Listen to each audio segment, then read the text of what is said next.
அதேபோல நாடாளுமன்ற உறுப்பினர்களை, எதிர்க்கட்சி உறுப்பினர்கள் அனைவரையும் வெளியேற்றிவிட்டு, இடைநீக்கம் செய்துவிட்டு, இந்த 3 கிரிமினல் சட்டங்களை நிறைவேற்றி அதை நடைமுறைக்கு கொண்டு வந்திருக்கிறார்கள்.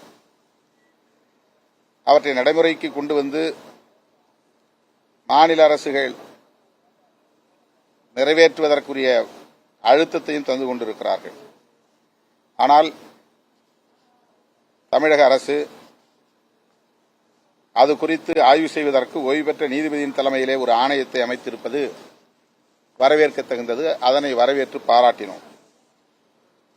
இது தொடர்பாக இந்தியா கூட்டணி கட்சிகள் ஆளும் மாநிலங்களில் இதேபோல திருத்தம் கொண்டு வருவதற்கு நடவடிக்கை எடுக்க வேண்டும் என வலியுறுத்தி அந்த கூட்டணி கட்சிகளின், தோழமை கட்சிகளின் முதல்வர்களுக்கு தமிழ்நாடு முதல்வர் கடிதம் எழுத வேண்டும், அவர்களை தொடர்பு கொண்டு அழுத்தம் கொடுக்க வேண்டும் என்பதையும் வலியுறுத்தியிருக்கிறோம்.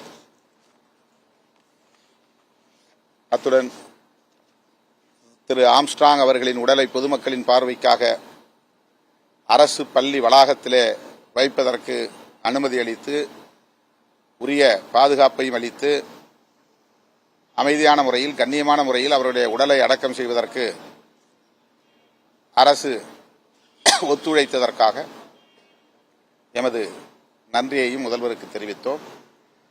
ஆம்ஸ்ட்ராங் அவர்களின் இல்லத்திற்கு சென்று அவருடைய பாதிக்கப்பட்ட துணைவியாரையும் சந்தித்து ஆறுதல் சொன்னது எமக்கு ஆறுதல் அளிக்கிறது. அதையும் அவரோடு நாங்கள் பகிர்ந்து கொண்டோம்.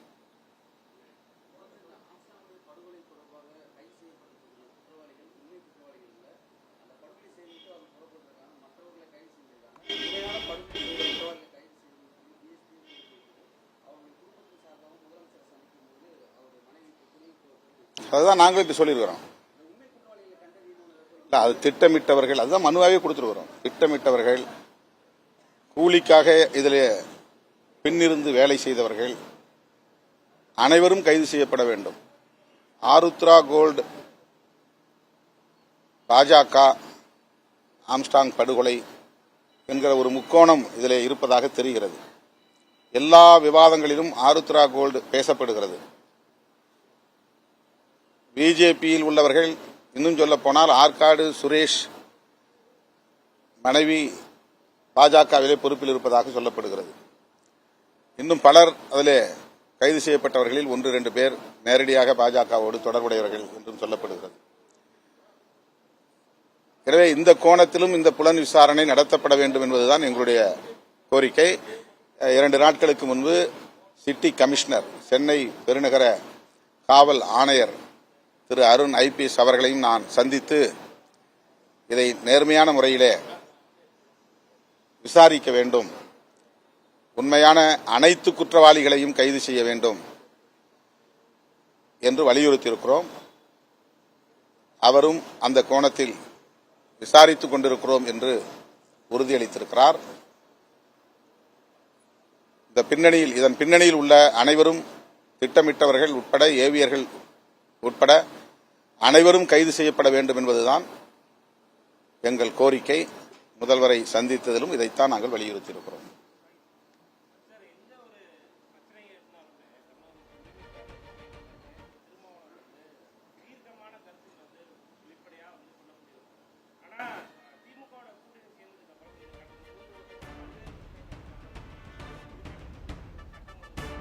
இது ஒரு கற்பனையான குற்றச்சாட்டு. கூட்டணியில் இருந்து கொண்டே நாங்கள் எடுத்த நடவடிக்கைகளை, போராட்டங்களை வேறு எந்த கட்சியும் கூட்டணியில் இருந்தால் எடுத்திருக்க முடியாது. அதை பாராட்டுவதற்கு, வரவேற்பதற்கு மனமில்லாத, காழ்ப்புணர்வு கொண்டவர்கள் வைக்கிற ஒரு தரம் குறைந்த விமர்சனம் இது. இந்த 3 ஆண்டு காலத்தில் நாங்கள் நடத்திய போராட்டங்களை வேற எந்த கட்சியும் நடத்தியது கிடையாது. கள்ளக்குறிச்சியிலே உடனடியாக அந்த இடத்திற்கு நான் போய் 2 நாள் இருந்து அந்த மக்களை எல்லாம் சந்தித்து ஆறுதல் சொன்னதோடு மட்டுமில்லாமல், ஒவ்வொரு குடும்பத்திற்கும் தலா 10,000 ரூபாய் கட்சியின் சார்பில் இழப்பீடு கொடுத்தது மட்டுமில்லாமல், உடனடியாக ஒரு மாபெரும் ஆர்ப்பாட்டத்தை நடத்தியிருக்கிறோம். மிக பெரும் ஆர்ப்பாட்டத்தை நடத்தியிருக்கிறோம் சென்னையிலே. அதேபோல இந்த 3 ஆண்டுகளில் திருநெல்வேலியிலே நடந்த தொடர் படுகொலைகளை கண்டித்து 10,000க்கும் மேற்பட்டவர்களை ஒருங்கிணைத்து எனது தலைமையில் நான் ஆர்ப்பாட்டம் நடத்தியிருக்கிறேன். கூட்டணி கட்சியில் இருந்து கொண்டே காவல்துறையினர் முறையாக நடவடிக்கை எடுக்கவில்லை, அவர்களை கட்டுப்படுத்தவில்லை என்பதுதான் என்னுடைய விமர்சனம். அதேபோல சேலத்திலே மோரூர் பிரச்சனையில் காவல்துறையை கண்டித்து ஆர்ப்பாட்டம் நடத்தியிருக்கிறோம். அதேபோல நாமக்கல்லில் பெருமாள் என்கிற ஒரு இரவு காவலர் கொல்லப்பட்டவுடன் என்னுடைய தலைமையில் 5000 பேரை திரட்டி அங்கே ஆர்ப்பாட்டம் நடத்தியிருக்கிறோம். கிருஷ்ணகிரியில் ஓசூர் பகுதியிலே 10க்கும் மேற்பட்டவர்கள் தொடர்ந்து அந்த ஆண்டில் கொலை செய்யப்பட்டார்கள் என்ற தகவல் கிடைத்து அந்த இடத்திலே 10,000க்கும் மேற்பட்டவர்களை திரட்டி ஆர்ப்பாட்டம் நடத்தியிருக்கிறோம்.